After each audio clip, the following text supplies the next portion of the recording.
சேலத்தடன் தவணைக்காக தனியார் வங்கி ஊழியர்கள் தரக்குறைவாக பேசியதால் மனமுடைந்த விவசாயி விஷம் குடித்து தற்கொலை செய்து கொண்டுள்ளார். வாழப்பாடி அருகே உள்ள துக்கியம்பாளையம் பகுதியைச் சேர்ந்த விவசாயி வடிவேலு என்பவர் தனது விவசாய நிலத்தை பிணையமாக வைத்து தனியார் வங்கியில் கடன் பெற்றுள்ளார்.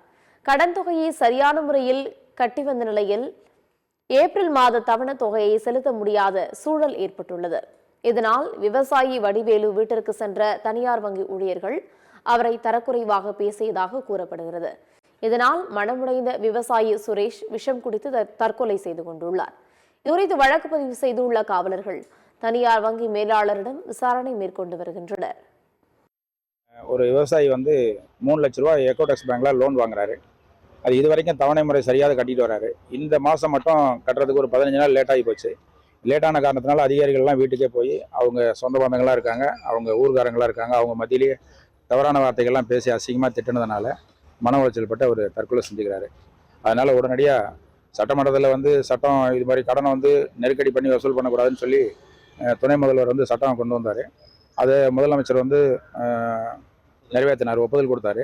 அப்படி நடந்து 2 நாள்லேயே இது போல் நடந்திருக்குதுங்கிறது ரொம்ப வருத்தம் அளிக்குது. இருந்தாலும் காவல்துறை துரிதமாக நடவடிக்கை எடுத்து எஃப்ஐஆர் போட்டிருக்கிறாங்க. அது வரவேற்கத்தக்கது. அதே போல் நீதிமன்றத்தில் அவங்களுக்கு தண்டனை வாங்கி கொடுக்கணுங்கிறது எங்களுடைய கோரிக்கை.